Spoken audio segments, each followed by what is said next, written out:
Hi students, welcome to class ഓറ. March 2020 ചോദിച്ചൊരു question ആണ് നമ്മുടേത്. വളരെ ഇമ്പോർട്ടൻ്റ് ആയിട്ടൊരു ക്വസ്റ്റ്യൻ ആണ്.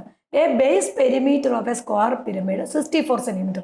അതായത് ഒരു സ്ക്വയർ പിരമിഡിന്റെ ബേസ് പെരിമീറ്റർ നമുക്ക് തന്നിട്ടുണ്ട്. ഇതല്ലേ മക്കളെ നമ്മുടെ ബേസ് എന്ന് പറയുന്നത് സ്ക്വയർ ആണ്. അതിന്റെ ചുറ്റളവ് എന്ന് പറയുന്നത് നമുക്ക് എത്ര തന്നിട്ടുണ്ട്? 64. അപ്പൊ സ്ക്വയറിന്റെ ബേസ് കണ്ടുപിടിക്കാനുള്ള ബേസ് പെരിമീറ്റർ എന്ന് പറഞ്ഞാൽ 4a ആണ്. അപ്പൊ 4a ഈസ് ഈക്വൽ ടു നമുക്ക് തന്നിട്ടുണ്ട് 64 തന്നിട്ടുണ്ട്. അപ്പൊ അങ്ങനെയാണെങ്കിൽ എ എന്ന് പറഞ്ഞാൽ 64 ഡിവൈഡഡ് ബൈ 4 വരും. നമ്മുടെ ആൻസർ 16 വരും. ഇപ്പൊ ബേസ് കിട്ടി. ഒരു ക്വസ്റ്റിനകത്ത് base perimeter of a square pyramid 64 ആണ്. അപ്പൊ സ്ക്വയർ പിരമിഡിന്റെ ബേസ് എപ്പോഴും സ്ക്വയർ ആയിരിക്കും. അപ്പൊ അതിന്റെ പെരിമീറ്റർ എന്ന് പറഞ്ഞാൽ എന്താ? 4a. ആ 4a ആണ് നമുക്ക് ഇവിടെ തന്നേക്കണം 64. അപ്പൊ എ എന്ന് പറഞ്ഞാൽ 64 ഡിവൈഡഡ് ബൈ ഈ 4 നേരെ ഇതിന് താഴേക്ക് പോകും. അപ്പൊ നമുക്ക് എന്താ? 64/4 ആവും. അപ്പൊ ആൻസർ ഈസ് 16 വരും. ഇനി വാട്ട് ഈസ് ദ അടുത്ത ക്വസ്റ്റ്യൻ എന്താണ്? What is the base edge കണ്ടുപിടിക്കണം ഒന്ന്. പിന്നെ നമുക്ക് എന്താ തന്നേക്കണം? Volume of a square pyramid തന്നിട്ടുണ്ട് അല്ലേ? വോളിയം ഓഫ് സ്ക്വയർ പിരമിഡ് എന്ന് പറഞ്ഞാൽ എന്താണ്? വി ആണ്. ആ വി എന്ന് പറഞ്ഞാൽ എന്താ? 1/3 ഇൻറ്റു എ സ്ക്വയർ എച്ച് ആണ് നമ്മുടെ വോളിയം എന്ന് പറഞ്ഞത്. ആ വോളിയം നമുക്ക് എത്ര തന്നിട്ടുണ്ട്? That is equal to 1280 centimetre cube നമുക്ക് തന്നിട്ടുണ്ട്. അപ്പോൾ ഒരു ക്വസ്റ്റ്യൻ കിട്ടിക്കഴിഞ്ഞാൽ ആ ക്വസ്റ്റ്യൻ വായിച്ചു നോക്കുക. വായിച്ചു നോക്കിയിട്ട് എന്തൊക്കെയാണ് അതിനകത്ത് തന്നേക്കണേന്ന് നോക്കാം. അപ്പൊ അത് വെച്ച് നമുക്ക് അറിയാൻ പാടില്ലാത്തത് കണ്ടുപിടിക്കാം. അതാണ് ഏത് ക്വസ്റ്റ്യനകത്തും തന്നേക്കണ കാര്യങ്ങൾ ആദ്യം എഴുതുക. ഇനി നിങ്ങൾ ഇവിടെ നോക്കിക്കേ, എ നമുക്കറിയാം അല്ലേ? ഇവിടെ നമ്മൾ ഈ വോളിയം നമുക്ക് തന്നിട്ടുണ്ട്. അങ്ങനെയാണെങ്കിൽ ഈ എയുടെ വാല്യൂ ഇവിടെ കൊടുത്താൽ ഇതിനകത്ത് എച്ച് കണ്ടുപിടിക്കാൻ പാടില്ലേ? അപ്പൊ നമ്മുടെ എച്ച് ഹൈറ്റ് കിട്ടും. എങ്ങനെയാണ് കൊടുത്തത്? വോളിയം വി എന്ന് പറഞ്ഞാൽ that is equal to 1/3 A square H എന്ന് പറഞ്ഞാൽ 1280 ആണ് നമ്മുടെ വോളിയം എന്ന് പറയുന്നത്. അതിനകത്ത് എ എന്ന് പറഞ്ഞാൽ എത്രയാ? ദാറ്റ് ഈസ് ഈക്വൽ 16 തന്നിട്ടുണ്ട്. അപ്പൊ വോളിയം 1/3 ഇൻറ്റു എ സ്ക്വയർ എന്ന് പറഞ്ഞാൽ 16 സ്ക്വയർ. ഈ എയുടെ സ്ഥാനത്ത് നമ്മൾ 16 കൊടുത്തു. അപ്പൊ 16ന്റെ square into H equal to നമുക്ക് എത്ര കിട്ടി? 1280 ആയി. ഇനി ഇതിനകത്തുനിന്ന് നമ്മൾ എന്താണ് എച്ച് സോൾവ് ചെയ്യണം? ഈ കണ്ടുപിടിക്കേണ്ട എച്ചിനെ അവിടെ നിർത്തണം. അപ്പൊ എച്ച് അവിടെ നിർത്തി. അപ്പൊ ഈ 3 നേരെ ഇതിങ്ങോട്ട് നേരെ ക്രോസ് മൾട്ടിപ്ലൈ ചെയ്യണം. അപ്പൊ എത്ര വരും? 1280 ഇൻറ്റു 3 വരും. ഇനി അപ്പൊ നമുക്ക് ഇവിടെ എന്താണ്? 16ന്റെ സ്ക്വയർ അല്ലേ എടുക്കണേ? അപ്പൊ 16 സ്ക്വയർ ഇൻറ്റു എച്ച് അവിടെ നിർത്താം. ഇനി അടുത്ത സ്റ്റെപ്പിൽ എന്ത് വേണം? കണ്ടുപിടിക്കേണ്ട ആരാ? വീണ്ടും എച്ച് അല്ലേ? ആ എച്ച് എന്ന് പറയുന്നത് എന്ത് വരും? ഈ 16ന്റെ സ്ക്വയർ എങ്ങോട്ട് പോകും? ഈ 1280ന്റെ താഴേക്ക് പോകും.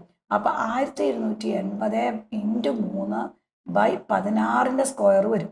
ഈ 16ന്റെ സ്ക്വയർ നമുക്ക് എങ്ങനെ എഴുതാം? 16 ഇൻറ്റു 16 എന്ന് എഴുതാലോ. എന്നിട്ട് കോമൺ ഉള്ളതിന് വെട്ടിക്കളഞ്ഞ് കഴിയുമ്പോൾ നമുക്ക് എച്ച് കിട്ടും. അപ്പൊ നമ്മൾ ഓരോരോ ടേംസ് ആയിട്ട് നോക്കുക. ബേസ് പെരിമീറ്റർ ആണ് നമുക്ക് തന്നേക്കണേ. അപ്പൊ 4a ഈക്വൽ ടു 64 വരും. അപ്പൊ എ 64/4 16 കിട്ടും. പിന്നെ നമുക്ക് തന്നേക്കണം വോളിയമാണ്. വോളിയം എന്ന് പറഞ്ഞാൽ 1/3 എ സ്ക്വയർ എച്ച്. അപ്പൊ 1280. ഇതിനകത്ത് എന്തറിയാം? എ അറിയാം. അപ്പൊ നമ്മൾ ഈ ക്വസ്റ്റിനകത്തേക്ക് എയുടെ വാല്യൂ ഇവിടെ കൊടുത്തു. 16 സ്ക്വയർ ഇൻറ്റു എച്ച് വരും. ഈ 3 നേരെ ഇങ്ങോട്ട് ക്രോസ് മൾട്ടിപ്ലൈ ചെയ്തു. അപ്പൊ 1280 ഇൻറ്റു 3 വരും. 16 സ്ക്വയർ ഇൻറ്റു എച്ച് വരും. ഇപ്പൊ കണ്ടുപിടിക്കേണ്ട ആരെ അവിടെ നിർത്തണം? എച്ചിനെ അവിടെ നിർത്തുമ്പോൾ 16 സ്ക്വയർ ഇതിന്റെ താഴേക്ക് വരും. ഇതിനെ ഒന്ന് സിംപ്ലിഫൈ ചെയ്യുമ്പോൾ നമുക്ക് ആദ്യത്തെ ഫസ്റ്റ് ആൻസറായി എച്ചിന്റെ വാല്യൂ. ഇപ്പൊ ദെയർഫോർ എച്ച് എന്ന് പറഞ്ഞാൽ നമുക്ക് എന്ത് വരും? നമുക്ക് 1280 ഇൻറ്റു 3/16 ഇൻറ്റു 16 വരും അല്ലേ?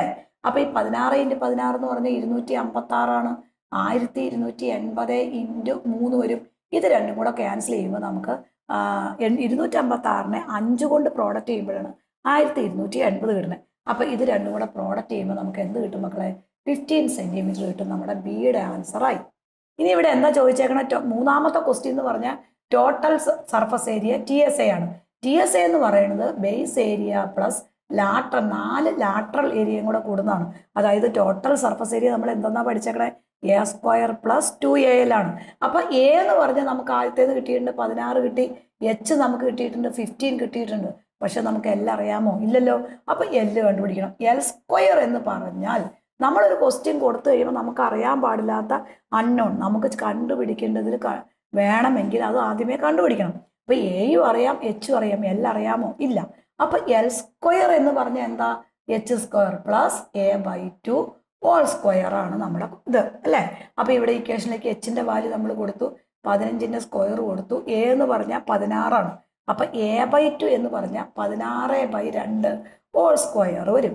അപ്പം 15ൻ്റെ സ്ക്വയർ എന്ന് പറഞ്ഞാൽ 225 വരും. പ്ലസ് 16/2 എന്ന് പറഞ്ഞാൽ 8 വരും. അപ്പോൾ 8ൻ്റെ സ്ക്വയർ വരും. 8ൻ്റെ സ്ക്വയർ എന്ന് പറയുമ്പോൾ എന്ത് വരും? 225 പ്ലസ് 64 ആയിരിക്കും നമ്മുടെ എന്തെന്ന് പറയുന്നത് എൽ സ്ക്വയർ വരും. അപ്പോൾ 225 പ്ലസ് 64 എന്ന് പറഞ്ഞാൽ 289 വരും. ഇത് എൽ സ്ക്വയർ ആണല്ലോ. അപ്പോൾ എൽ എന്ന് പറഞ്ഞാൽ എന്താ? ദാറ്റ് ഈസ് ഈക്വൽ ടു √289 വരും. അപ്പോൾ that is equal to 17 centimetre കിട്ടും. അപ്പോൾ നമ്മുടെ ടോട്ടൽ സർഫസ് ഏരിയയ്ക്ക് എല്ലാ ടേമും ആയില്ലേ? ദാറ്റ് ഈസ് ഈക്വൽ ടു, ഇനി നമ്മൾ ടോട്ടൽ സർഫസ് ഏരിയയിലേക്ക് കൊടുത്താൽ മാത്രം മതി. അപ്പോൾ എ സ്ക്വയർ പ്ലസ് 2AL വരും. അപ്പോൾ നമ്മൾ ഈ ഫോർമുലയിലേക്ക് ടോട്ടൽ സർഫസ് ഏരിയയിലേക്ക് കൊടുക്കണം. എ നമുക്ക് 16 കിട്ടിയത്, അപ്പോൾ 16ൻ്റെ സ്ക്വയർ വരും. പ്ലസ് 2 ഇൻറ്റു എ നമുക്ക് കിട്ടിയത് 16, എൽ കിട്ടിയത് 17. അപ്പോൾ നമ്മളിതെല്ലാം കൂടെ പ്രോഡക്റ്റ് ചെയ്യുമ്പോൾ 256 വരും. ഇത് 544 വരും. അപ്പോൾ നമുക്ക് എത്ര കിട്ടും? ഏരിയ നമുക്ക് total surface area 800 centimetre square ആയിരിക്കും നമ്മുടെ ടോട്ടൽ സർഫസ് ഏരിയ എന്ന് പറയുന്നത്. ക്ലിയർ ആയല്ലോ? നമ്മുടെ ക്ലാസ് ഓറയുടെ ക്ലാസ്സുകൾ എല്ലാവരും ലൈക്ക് ചെയ്യുക, ഷെയർ ചെയ്യുക, മാക്സിമം കുട്ടികളിലേക്ക് ഇത് എത്തിക്കുക. അതുപോലെ നമ്മുടെ ആപ്പിനകത്ത് പ്ലേ സ്റ്റോറിൽ നിന്ന് ഡൗൺലോഡ് ചെയ്ത് കഴിഞ്ഞാൽ ആപ്പിനകത്ത് ഒരു ചാപ്റ്റർ നിങ്ങൾക്ക് ഫുൾ ഫ്രീ ആയിട്ട് കാണാവുന്നതാണ്.